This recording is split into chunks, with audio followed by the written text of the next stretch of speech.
Everybody ready? So Genesis as a book means beginning.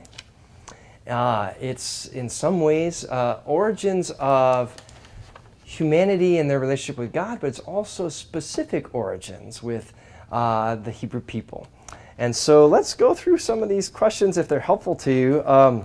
If you were to summarize Genesis as you've read it to a friend, what would you tell them that this Wild Ride book is like or about? What things stood out to you, or what did you discover? Let's just kind of free-form it here. Anybody have things that jumped out at you, things that you're like, what the heck is going on here? I'd probably start and say, it's about creation. Mm-hmm. Okay. Yeah. I would say that it is about how God persists in keeping his covenant with us, even when we're deceitful, mean to each other. I mean, every time the descendants of Abraham do something deceitful or mean or horrible, God keeps coming back and saying, I'm going to give you the land. You're going to be like all the stars in the sky. I mean, he just doesn't give up. Okay. Yeah, that's great. You see that in the garden story with Adam and Eve. They, eat themselves out of house and home. God sews them clothing in their shame. God talks to them, but there is a consequence. There's a distancing, and we'll talk about that story in more depth because, it's sometimes read as historical. I would argue really it's more symbolic, allegorical on a human, the difference between the human and divine and that space. But we'll talk about that more. So is it creation good and evil? Is that what Genesis is? Is that on there, that path? Say more about your question. Okay, so it's about the creation of all of us and all of them. Yeah. But there's such good and evil in it. Well, there is dealing with the problem of human imperfection, human sin versus God's holiness, and how the mess we create with each other. Trying to explain that, why we're not like God in that way. Yeah, I think there's some of that for sure in Genesis. Anything? I would say it's like a synopsis of the human condition and our need for God to become fully who we are. You start out that way with Adam and Eve being kind of fully who they the full potential, but then the human construct is just a difficult thing, For sure. Anybody else thinks So then it's relationships. God and nature, God and man, man and man, it's relationships. Yeah, a lot about relationship, yeah. It's kind of reads like a soap opera in places, yeah. A lot of dysfunction. A lot of dysfunction. My gosh, is there dysfunction in Genesis, yeah. And in that way, I think we can relate pretty well. There are definitely some, our colloquialism would be black sheep of the family. There's definitely some struggle, some favoritism going on multiple levels and multiple stories, yeah. Anything else that stuck out to you as we kind of just do initial reactions? People lived a long time. Oh, yeah. We got Methuselah living over 900 some years, and yeah. We'll talk about that a little bit too. God seemed to talk to people a lot. Yeah. I didn't know what that meant. I mean, it wasn't just in dreams, but it was seemed very literal. Yeah. I don't know what to make of it. It wasn't just in prayer. It was all of a sudden God's just talking to Abraham. Yeah. Yeah, showing up. Yeah. I Walking up to the front door there. To make of that. Front door of the tent. Yeah. Jacob too. Yeah. Yeah. We'll circle back around if you'll bring that back up. Yeah. Anything else? Because I kind of looked at it too. I guess every time I read the story of Adam and Eve, I think about the old Bill Cosby set when he talks about Adam and Eve running around the garden fighting the apple and stuff. So I had to get that out of my mind. That today. But I think too, with that said, and obviously the ages of people, and kind of the lineage of descent of generations of people. If you were I don't want to say a naysayer, but if you were somebody that didn't have a lot of faith and thought, well, maybe I want to figure out this whole religion thing, this whole Bible thing. You read Genesis, you may just put it down and never look at it again because it seems so ridiculous. You know what I mean? So I can kind of look at it from the standpoint of somebody who's never read the Bible before, and they start reading some of those verses, and they're like, "Man, this is nuts! I can't believe any of this stuff." I think you have to have a good, deeper faith and understanding of things to kind of absorb it and understand it. Okay. All right. One more last initial reactions before we kind of move into the text itself. Okay. Stop me anytime. You want to talk about something. Just throw a flag on the field.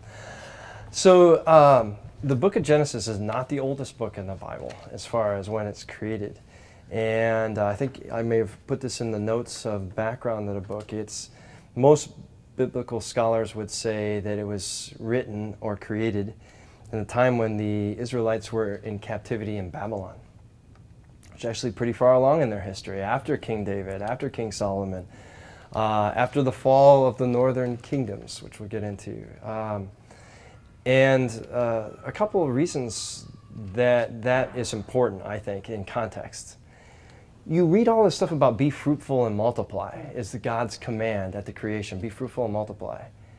Well, that takes a whole other level of meaning when your people have been decimated and exiled and killed.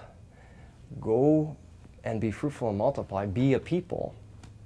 The other thing that historically you'll see, if you study ancient Near Eastern religions at all, the Babylonians had creation accounts. They had a story about a great flood and a guy named Gilgamesh who was told by the gods to build an ark and to put animals on it to save them before the flood. That sounds pretty familiar, doesn't it? So a lot of what the Hebrew people did was say, all right, our captors who've defeated us in military, this is how they define the world. Well, we hear you on your creation ideas, but this is how we think, this is who we think created and why, as opposed to some of the reactions of the creation stories I had from the Egyptians and the Babylonians. So what my point would be is the things that we read in the Bible don't happen in a vacuum, just like we don't have our faith in a vacuum. We're influenced by being American. We live in America. We grew up wherever in Downers Grove or wherever you grew up. If you grew up on a farm or in a city, it changes some of how you see the world, where you grew up, who your parents were, how you were raised, all those things. Just the same way that the biblical writers also are influenced in some ways or react to some of the things going on in their world. Okay?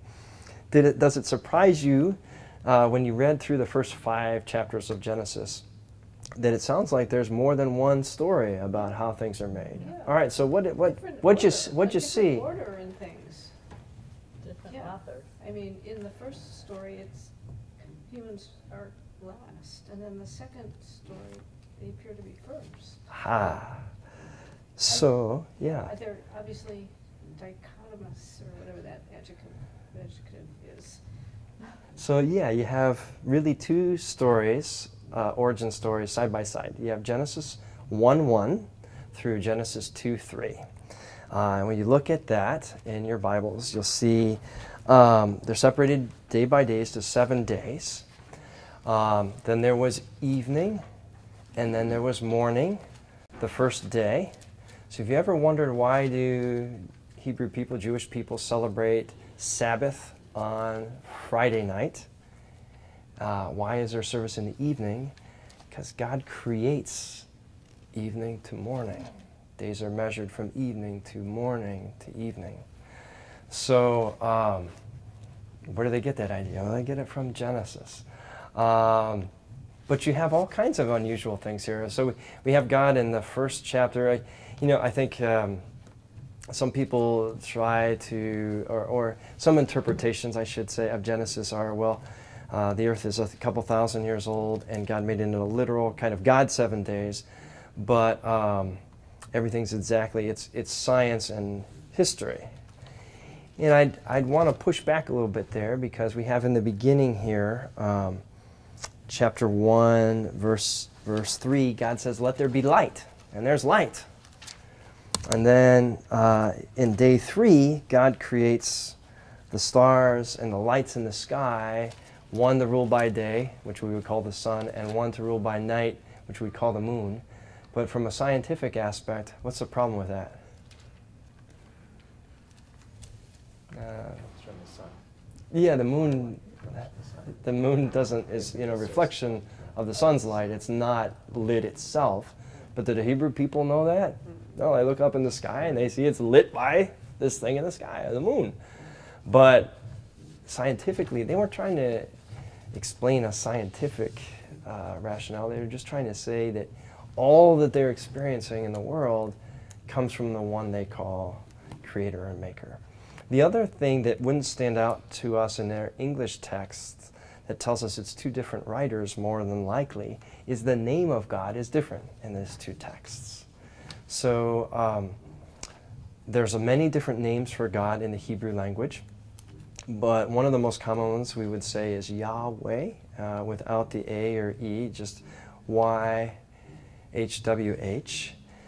is one name for God, and then Elohim is the other name that we see in Genesis 2 and 3.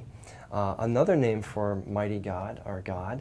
But throughout you see God spoken of in a different aspect of who God is. And so the order of the days, as Vicki points out, is different. As so is how humanity is described. Did you see anything in how human beings relate to creation that were surprising to you or different to you in these texts? And as a refresher, in Genesis 1, the words are, let us make humankind in our image, male and female. And in Genesis 2, 4 through 3, God takes the dust of the earth, fashions it into a shape of a man, breathes in the man's nostrils the breath of life, and Adam is created. God's going to give Adam some company, so God makes all the animals. Adam helps name the animals, and then God says, well, it's not good. The human man doesn't feel, he's still lonely, so I got to do something, I got to whip up something else. So he falls asleep, pulls a rib, fashions Eve. So how does that speak to you in seeing those kind of things side by side? Any thoughts about the differences there?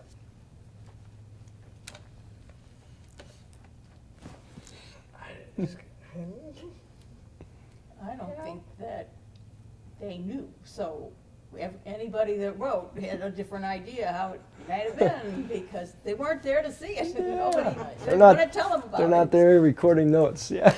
Yeah. Okay. Great. Yeah, David. Patriarchy. Aha. Say a little bit more there. Yeah. The second story emphasizes the patriarchy. I mean, it's really the beginning of the idea of patriarchy. Adam first, Eve from Adam, males as dominant, etc. The first story fits this church better than the second story.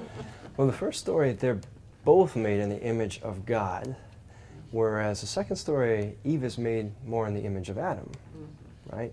That is a difference. And we do carry a lot of baggage, both in the church and societally, around that first. And later biblical writers, like some of the letters in the New Testament, will say, well, Eve sinned first, and then Adam. But when you're reading through that story, and we'll get into that a little more deeper dive, we discover, I don't know if you were surprised, that when Eve eats, she hands the fruit to Adam because he's standing right there. So it's not like she went off by herself. No, Adam's there hearing the whole thing. And it's not an apple. It's just ambiguous fruit. We always picture the apple because that's, how it's painted in things.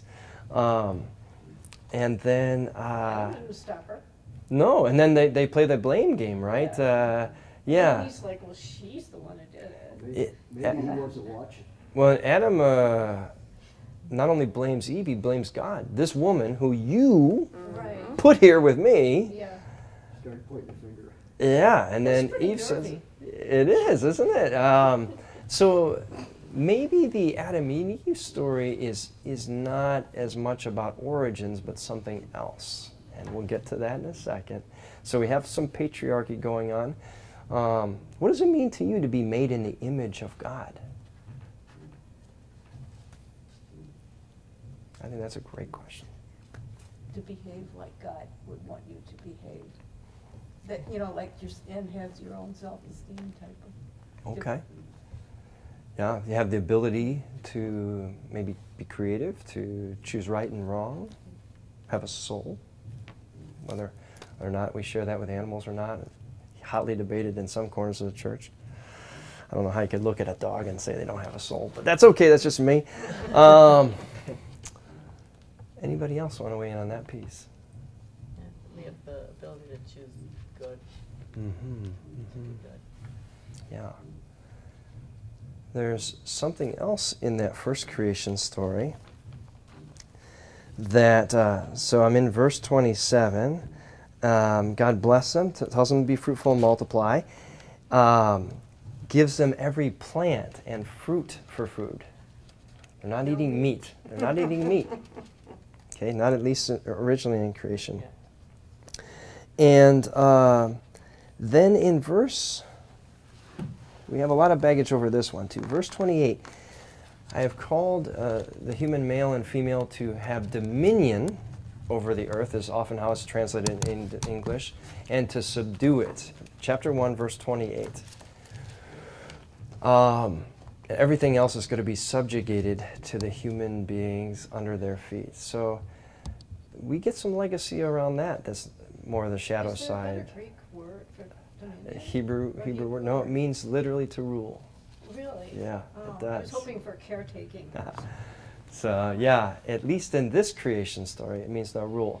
Now, rule can have a nice connotation if you're a good ruler, if you're a fair or equitable ruler. But I think we've taken that a little more liberties with our dominion over the rest of creation. We're eager to subdue and dominate in many fashions. So there is some baggage environmentally around this. Just other legacies we might have are be fruitful and multiply. Without getting too far down, because we got to cover the rest of Genesis, but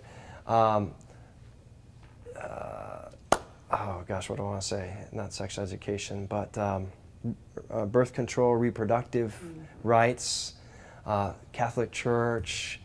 If sex is only understood for procreative terms, then if this is the Word of God to be fruitful and multiply, and you're having sex that is not having the possibility of creating something, then that's taboo, or we have to, do away with, condoms, pills, birth control. Some of that also comes out of this text. So just to be aware that there's a lot of things that echo throughout the years of history that come from how we read the creation accounts. And again, I would just emphasize, it's not trying to answer how necessarily, but who and why we're here. What's our source? Rather than, as Janelle pointed out, they're not there taking notes at the creation. Let's shift a little bit to Adam and Eve, because I can get carried away. Yeah, please jump in. About the image of God Yeah.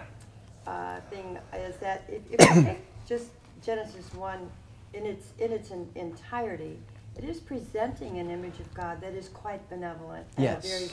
The garden is provided, everything is created, God took care of everything. So God at this point had dominion over everything, and is given that challenge to us. It seems like it's the look back, that how we view God today, or how one views God after reading more of the Hebrew Bible, this sort of changes that image of a benevolent, loving, good, caring, compassionate God, which is kind of what you get in the I really thank first you for creation saying that, story. Karen. Yeah, and God says it's good. Yes, right? It's all good. is good.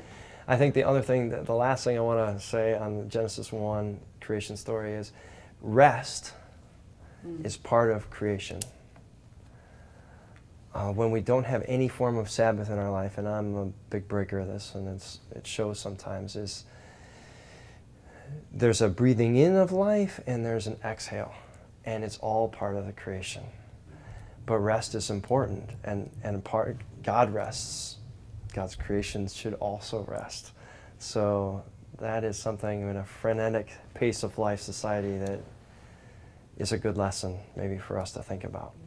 All right, so we get into Adam and Eve here, the second telling of creation. Creation just stopped, and then in that day the Lord God made the heavens and earth. In verse 4, we have the order of creation a little bit out of place. We talked a little bit about the order and the patriarchal part of it. We have real locations, Tigris, Euphrates. So we're talking about Asia Minor, Iran, Iraq, Syria, Israel, Jordan, this peninsula that is where this story is housed, because that's the world that the Hebrew people know. And an interesting part of this story is that Vicki said, I was hoping that there'd be, they're not to rule over, to have dominion. Well, here you go.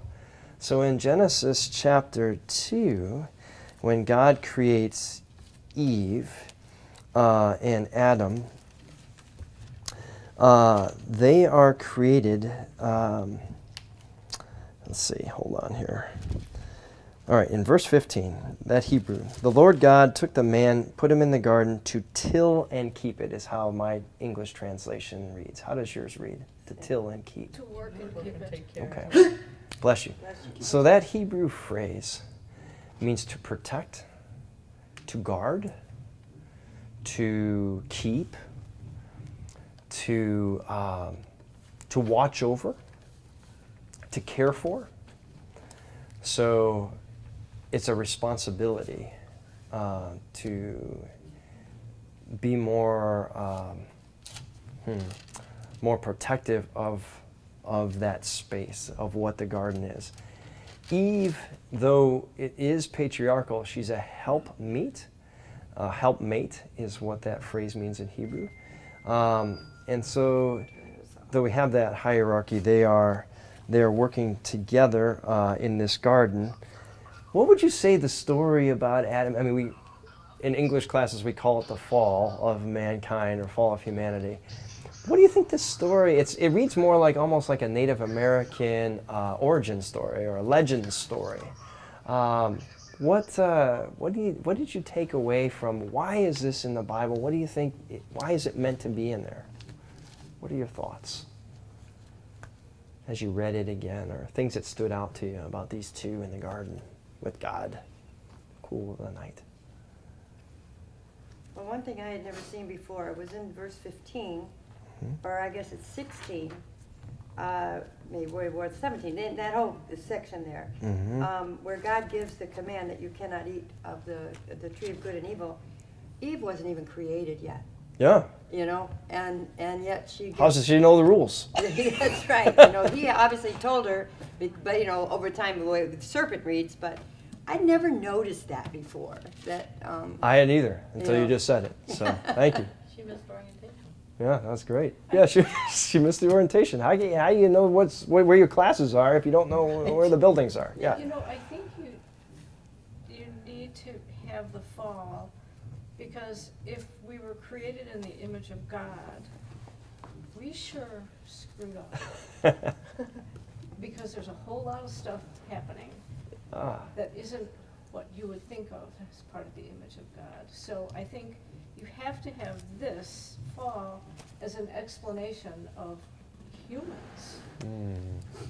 because Yeah. we're not God. I think somebody said the human condition. It's about a lot about the human condition. I think that's, yeah, pretty close to the pulse of it. Anybody else have anything that jumped out at you? I don't know, he expected better just to be better. I think he was disappointed in the human.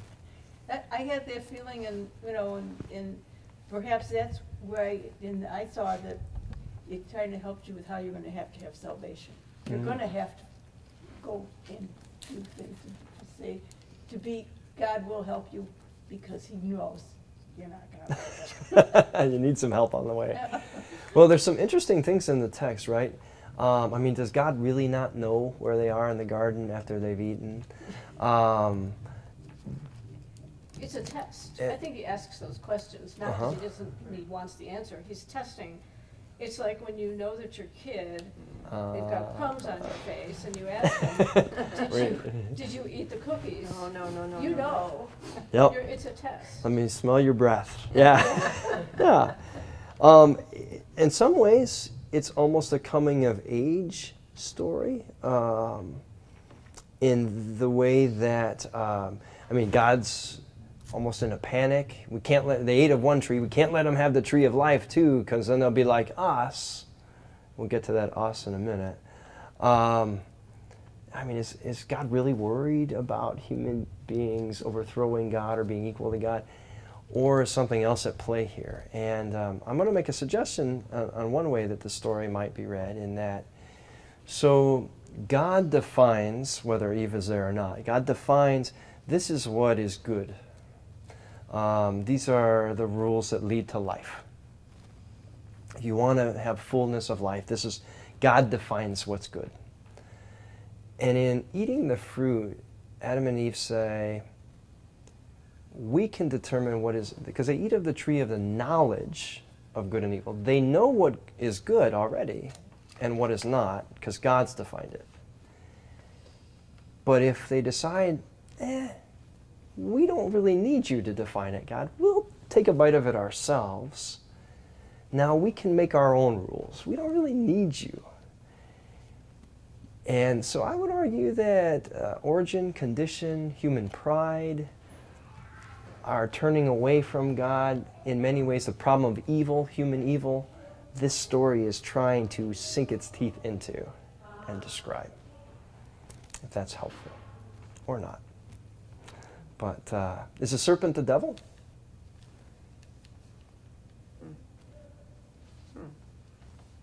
What do you think?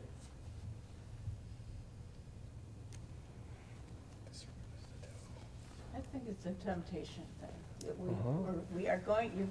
you're gonna be tempted, and you got to do it right. You got to try to fight back when that temptation comes along. Sure. I think he's trying to help them become the people that the way he wants, and what way to be. But I never figured us humans had a chance.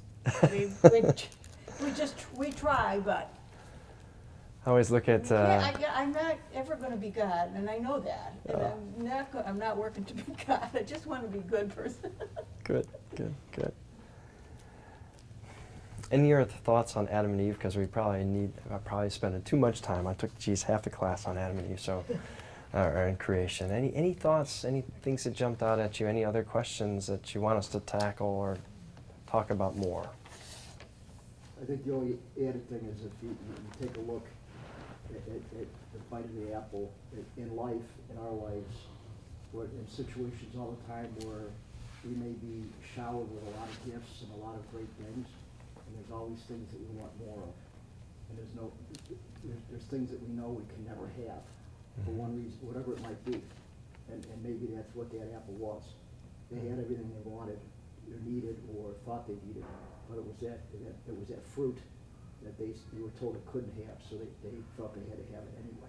I think there's a lot of those stories in all of us. Sure. You have a lot in life, whatever it might be, but there's always that one thing you want that you'll maybe break the rules to get. Sure. Yeah. Well said. Thank you.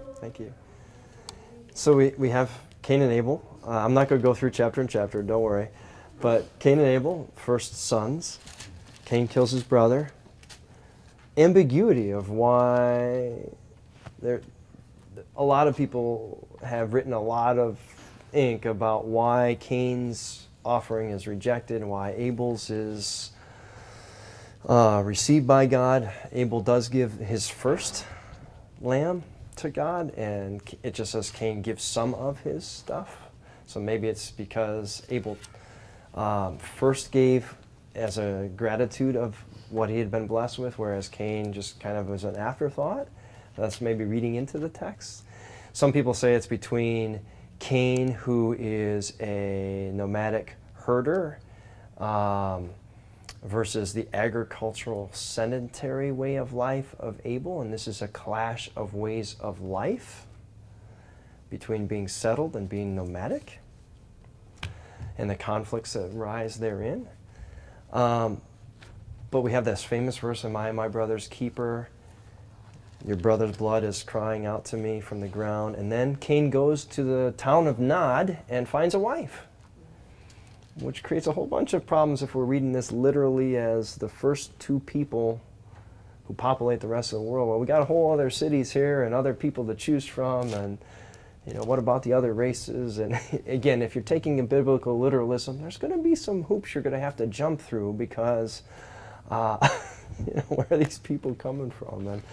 And it's just a little, again, I just go back to, I'm not sure it ever was intended to answer the question of, the scientific questions, of historical questions, but more theological questions of why and who.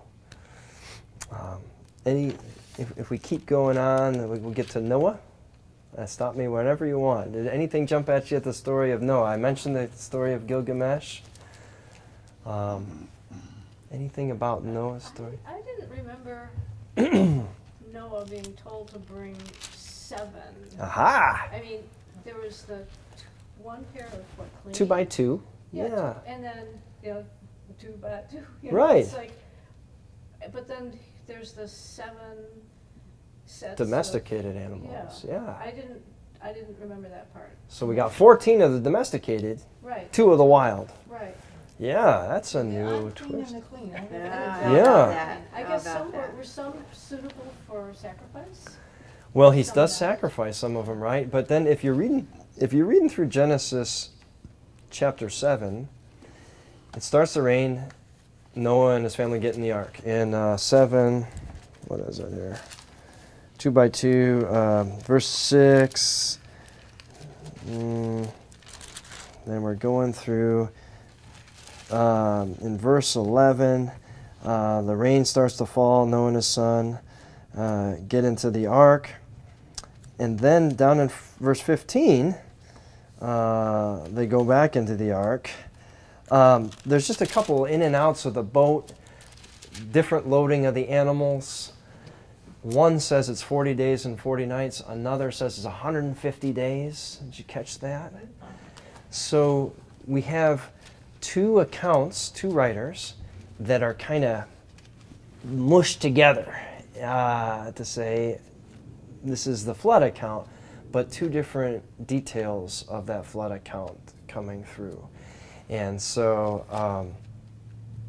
here's another place where you can see there are different writers contributing to the same story, or different verbal accounts.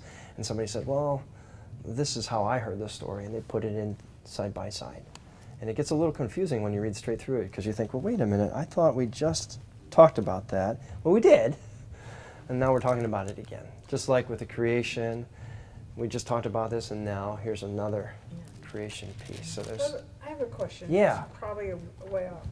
How do we know that we have proof that that Noah lived to be hundreds and hundreds of years? How do we? I mean, what's the proof of that? I mean, what am I missing? You're not missing anything. Yeah, I think it's more a blessing of, there's a lot of theories about why people are, living to be 900 or 800, or it's the scene of the blessing of God. I mean, is that more they're living to be 90, 94? Even if you take the shortened 10-month Hebrew calendar, it's still not making up hundreds of years. Right. Yes. So there's no answer. So answer. no, I have no answer on that. You know, I just don't know either. I'm just as confused about that as you are. So there are people who spend their lives trying to figure that out. And if you want to do that, hey, great, knock yourself out. But great question. But then we get into some more problematic stuff. So Noah gets out of his ark. He gets drunk off of the wine that he grows. We have this business of Noah in the tent and Ham seeing his father's nakedness and telling his brothers about it. And then next thing we know, Ham gets cursed. Well, I should say Canaan, Ham's son, gets cursed by Noah. And this is important because historically, a lot of the slavers said, well, Ham was Noah's dark skin. That's not in there, but Ham, he was enslaved. Canaan's going to be a slave to his brothers. So slavery gets its birth out of some of this story. And so let's talk about what is it that Ham did that was so wrong. Did you pick up on that? We're in verse chapter. Let's see. Is he the one who walked in and then saw his father naked and then walked out again? Ah, yeah. So we have the naked tent scene, right? His brothers backed in and covered it. Yes. Yes. The brothers took care of Noah. So we're in chapter 9 of Genesis. This is something worth looking at. 9:20 through 24. So Noah, a man of the soil, was first to plant the vineyard, drank some of the wine, became drunk, lay uncovered in his tent. And Ham, the father of Canaan, saw, the phrase in Hebrew is the nakedness of his father, told his two brothers outside. Then Shem and Japheth took a garment and laid it on both their shoulders, walked backwards, and covered the nakedness of their father, and their faces were turned away, and they didn't see their father's nakedness.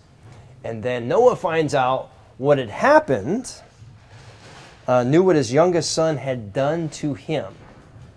So what the heck did Ham do to him? All right, so I've seen a lot of commentaries that Ham's fondling his father or doing something to his father, but it doesn't make a whole lot of sense that he punishes Ham's son and not Ham. So if you read in Leviticus,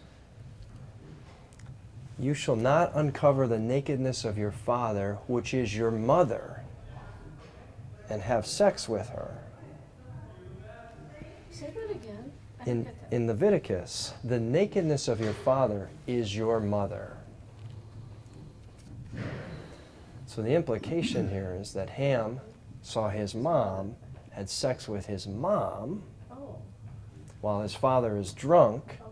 tells his brothers she's available. And so the offspring, the illegitimate offspring of Ham and his mother, is not allowed to have the promise that God has given to Noah and his sons because Ham has violated his mom. And that's why his son is cursed. And by the way, his son is named Canaan. So we get these beginnings of these weird sexual origin stories, almost like what was it, Jeff Foxworthy, you know you're a redneck if, and you're insulting, you're defending your mother's honor if somebody writes her name and the phone number on the town water tower, and you get these kind of tongue-in-cheek, disparaging stories. Well, in Genesis, the disparaging kind of sexual stories are about the Canaanites' origins here. The Moabites are the result of Lot sleeping drunkenly and not knowing it was his daughter. I don't know how that works. And then the Ammonites, another enemy of the Israelite people. Well, you came from the incestual relationship of Lot and his daughters. That's a good way for your people to start off, not like us. So you get some of this derision against peoples that the Israelites are in competition with or struggling with. So, yeah, fun stuff, spicy. All right, Whew, gosh, where do we want to go, folks? We got about 15, 20, 25 minutes. I can go a little bit over. What do we want to talk about further? We got Abraham, we've got the Tower of Babel, we got Sodom and Gomorrah, we've got Joseph and his brothers, Jacob and Esau, all kinds of stuff. Where would you like us to spend our time? Because we can't tackle it all, probably. So spin the wheel, pick one that interests you, and we can dive in a little bit, or questions that you have.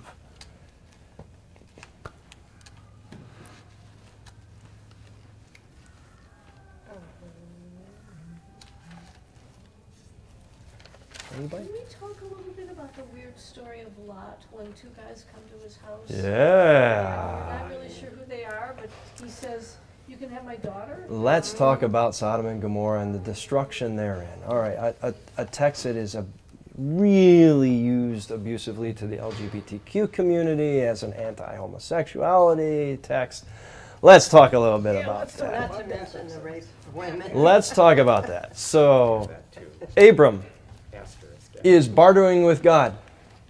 Because God says, listen, the stench of these people has come to my ears. And if you look in the prophets, Ezekiel, Jeremiah, Isaiah, Amos, Micah, all talk about Sodom and Gomorrah. By the way, so does Jesus in an aspect. And what are the sins of Sodom and Gomorrah? They are arrogance, an unconcern for the poor, greed, idolatry, sexual immorality, but that's only mentioned in one of the prophets. All of them mention their greed, their arrogance, their pride, and Jesus talks about them when he sends out the 12 disciples. And he says, when a town doesn't welcome you, when they don't take you in, when they don't show you hospitality, shake the dust off your sandals, because it'll be better for Sodom and Gomorrah, who are pretty inhospitable, than it will be for them. Jesus links this text to how foreigners and strangers are welcomed by a people. This is a big deal in the ancient Near East, because there's a lot of danger. If the sun is setting and you have no place to go, maybe you've been driving on a trip and there's hotels have been full and you got to keep driving and you're tired and you're going to sleep in the car. Where are you going to go? So the dangers and the protection that a person offers, when you take somebody into your house, they are as your own kin. So this is something that was a great honor and a great shame if you did not live into hospitality. So Abraham basically says, God, if you can find 10, you know, he dickers back and forth. Give me 20, give me 30, give me 10. And God says, yes, I'll spare the whole city. If I can find 10 people. The word for men, and again, it's patriarchal, so the men and the boys are mentioned, and it's probably literally the men and the boys. But it also, that word, amash, can also mean everybody, the whole town. God's looking for everybody. Is anybody going to take these two angelic messengers in? Lot takes them in. He's a foreigner. The men come knocking on the door, and they say, we want to know them. We want to have sex with them. Now, here's where I would say is the big diversion. So when you're talking about using this text as a sexual ethic, we talk about covenantal relationships. I don't care if it's heterosexual sex or homosexual sex. We're talking about two people who in faith are committed to each other, are care for each other, are in relationship beyond just a sexual act. That's not what's going on here.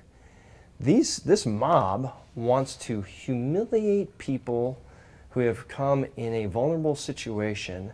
They want to shame them. You see this in the books of David. When David, he sends some guys to a funeral of a Syrian king, and the Syrian king says, you're spies. And so he cuts off half their facial hair, cuts off their garments so that their penises and their butts are hanging out, and humiliates them. The idea that people in war were sometimes sodomized as a form of de-emasculation. So they want to coercively humiliate devalue, dehumanize, and rape. Rape is the sin here. Rape is the sin. If you want to use it as a sexual ethic, where are you going to go when Lot says, okay, don't hurt these guys. I got 2 virgin daughters. Have them. Gang rape them. I mean, come on. Anyway, so back to the text. The angels blind these guys. And you'll see another parallel text. Same descriptions in the book of Judges. A Levite and his concubine are not shown hospitality. They are treated in the same manner. The Levite cuts up his concubine after they rape her to the point that she's hanging on the doorframe, and it doesn't say that she's dead. And he sends the parts to the towns of Israel to show them the sin of how far from being godlike, hospitable. So the gender, there are 2 mirror stories. One's 2 guys, one's a woman. We're not talking about gay sex here. We're talking about the humiliation of a vulnerable person, the abuse of a vulnerable person. You could use this in terms of sex trafficking. You could use it in terms of rape, but you can't use it in terms of apples and apples with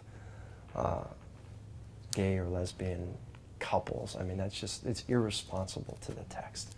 So yes, that's what this text is about. Sodom and Gomorrah are judged. Lot and his wife are supposed to run away with their sons and daughters. They look back, or Lot's wife looks back. And, yeah, it's a tough tale, but through it you also see God who's not willing to let brutality go unnoticed, but you also see mercy also. God's, yes, I'll save it. I'll save the town if I can find some people who are compassionate. You can't make it because you can't run that far. All right, you can take this little town and take the shorter. Again, I wonder if, a volcanic activity happened to Sodom and Gomorrah, and the explanation, the theological lens was these people were rotten to the core and unwelcoming, and this is what God did to them. But yeah, it's a tough story. It's a tough story. So you mentioned the gay and lesbian thing. Is this where it began? The ugliness? This is one of 7 that are kind of touchstone texts that people go to. That we'll get them all. We'll hit them all. Okay. But I want to reframe this one in particular because this one's quoted a lot and just erroneously quoted. I mean, irresponsibly, I think, interpreted. And again, a counterpoint to what you may have heard in other places. I just want to other thoughts. I mean, I'm open to counterpoint on my take on it too, but just telling you what I see in the text, the whole canon. And then next thing you know, the 2 daughters are fooling Lot. Yeah. Are they? Are they? No, I mean, I don't know. I mean, it says that, but I mean, yeah. This is just kind of icky and weird, right? It's icky and weird. Yeah. Can anybody be that drunk? I don't know. Yeah, Maybe. No, I know. Yeah, how's that working out? Again, I would say that it's a derisive story for the Moabites and the Ammonites, who are Israel's enemies. Yeah. But it's in there. It's in there. Yeah. So, I just have to laugh a little because it's it's unique. It's interesting. Did we cover that enough? I don't want to dive in and then just leave it hanging if there's other questions about something. But is there other pieces of the text we want to get into? Because there's so much richness. I do want to get into Jacob and Esau a little bit, Joseph and his brothers a little bit. So can we go there? I hate to skip over Abraham too much. Oh, we have Isaac to deal with too. All right, door number 1, 2, or 3. You want to do Isaac, Jacob and Esau, or the Joseph and his brothers? I'd like Isaac. Isaac. Oh, man. Woo, we're going nothing but hardball. Nothing but hardball today. Fast, give him the heater. So what stood out to you about this story that troubled you with Isaac and his father Abraham?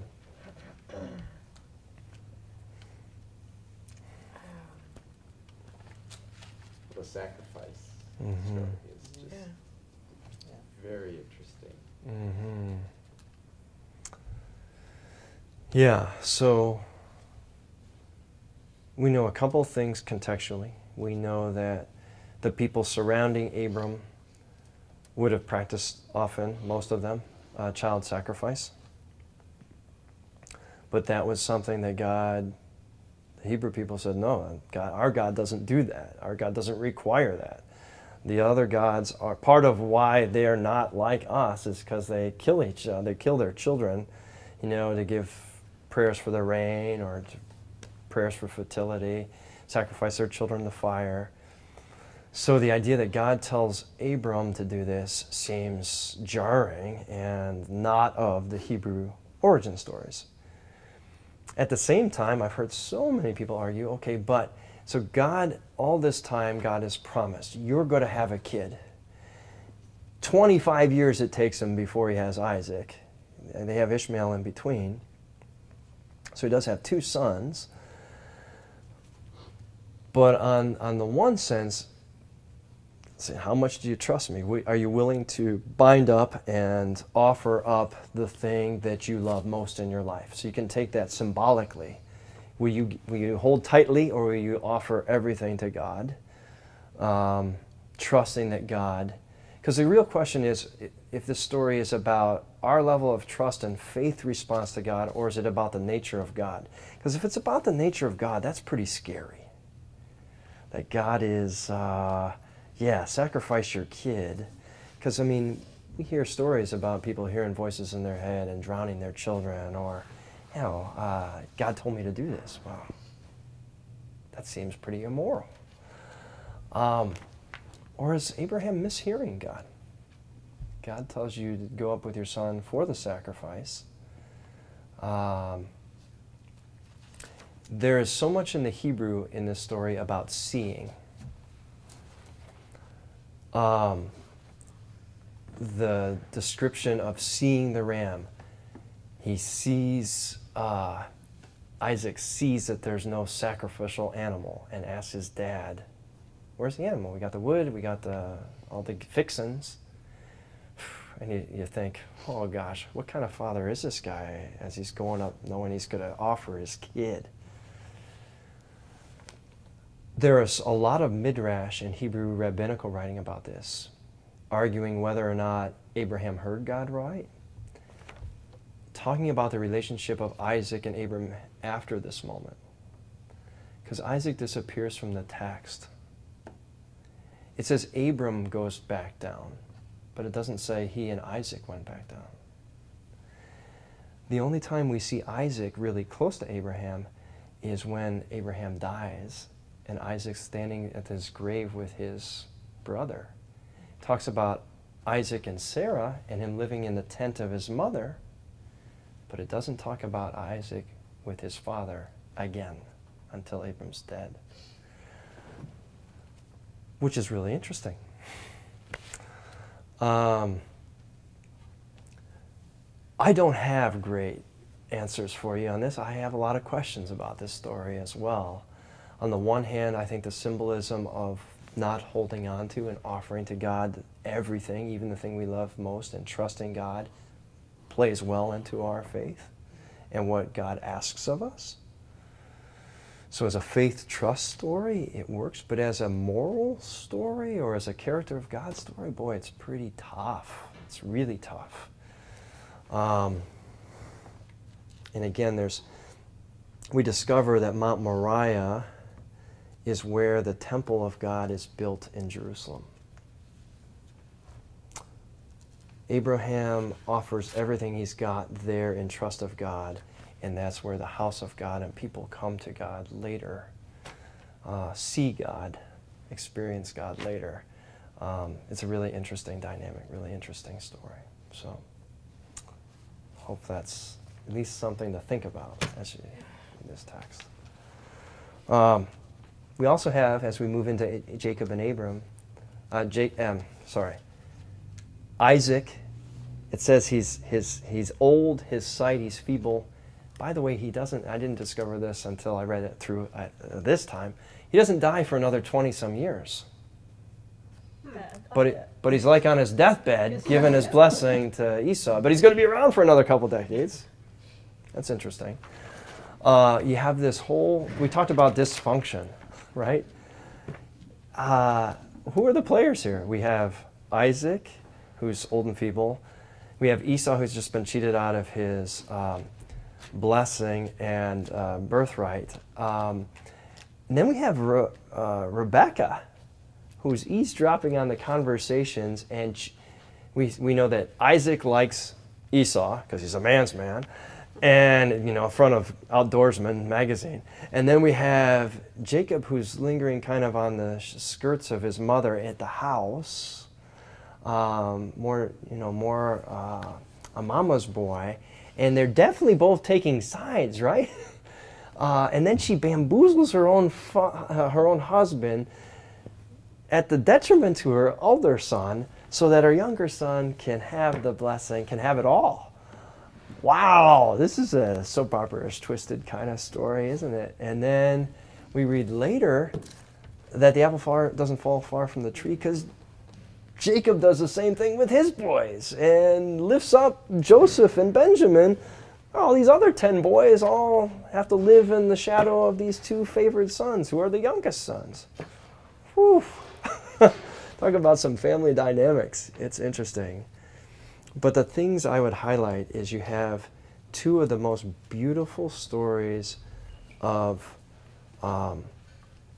forgiveness and grace.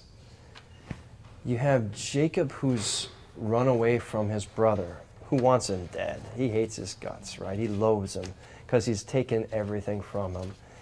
And Esau has no prospects now. He's usurped him as the primary son who will inherit everything.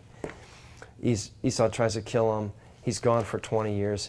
His uncle Laban turns the tables on him and cheats him every second he's got, changes his wages, moves his sheep out of the area so he's got no sheep to get for wages when he offers his wage. Tricks him with his, what about that tent switcheroo and putting the veil on Leah? And again, you can't read it and not maybe giggle a little bit when it says, and he woke up and there was Leah. Yeah. Well. Well. Yeah, so you got to feel bad for her, right? But then there's this dynamic competition between the sisters. They seem to find an alliance against their father and the way he's used them as chattel, as pawns in this getting back at his nephew. And then you have Esau as Jacob's, wrestling with God at the river Jabbok. And I always love, this is one of my favorite stories in the Hebrew Bible because he knows everything he's done in his past, everything he's run from. And a lot of it's his fault. He's caused a lot of his own pain. And then in the morning, he knows he's got to face the music. His brother's coming with 400 men. This doesn't look good. And that's where he wrestles with God, facing himself, facing who he is. And out of that, he receives a new name. He's a different person. You'll see in the text, the God of my father. All through this text, it's been the God of my father Isaac, the God of my grandfather Abraham. Now, for the first time, Jacob at the river says, you'll be my God, and I'll follow you too. And when he sees his brother, he tries to soften him up. He sends all these gift baskets, all these, ewes and camels and the whole parade. Everybody bows down in front of him. And then his brother comes running, almost reminiscent of another story in the New Testament, the Gospel of Luke. The brother comes running and weeps as he embraces this guy who's been nothing but trouble, nothing but a jag to him his whole life. And Jacob's response is, to see you is like seeing the face of God. That's a powerful story of finding grace for somebody who doesn't deserve it. finding a way forward when you've had hatred. And the same is kind of echoed with Joseph and his brothers, right? They beat him. This street goes two ways, right? I mean, Joseph kind of deserves it. He's tattled on his brothers. Let's just talk about that story a little bit as our last kind of foray. What about the story? Maybe you saw Joseph in the Technicolor Dreamcoat, and then you read this story. What kind of things jump out at you about Joseph and his brothers and his dad?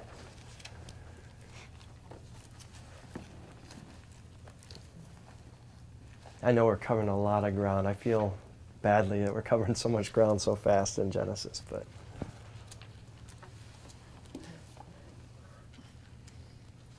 who's right? Who's wrong? Are they all wrong? Are they all equally to blame? Do you relate to anybody? You feel badly for anybody in the story?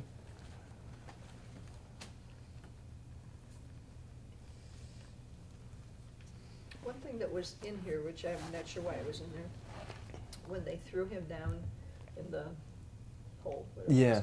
was, they said there was no water in it. Yeah. It specified there was no water. Right. So they didn't really intend on really killing him. They just wanted to get rid of him for a while. Right. Yeah. Well, Reuben stopped him. They thought about killing him, and then the oldest brother said, no, let's not kill him. Let's just make him really uncomfortable. Rough him up You a know? bit, yeah. They didn't count on him being sent off to Egypt. Yeah, he was going to come back and fish him out Yes, after he'd learned his lesson, his hazing. yeah. But then he wasn't there when they sold him. That's right. So we find that out. Mm-hmm. Any of you have siblings? Those siblings. Some of these stories maybe bring up some family. Some of the stories of Genesis make you think about your own families a little bit. It makes me think about mine. Dysfunction, jealousy, favorites. It's all in there.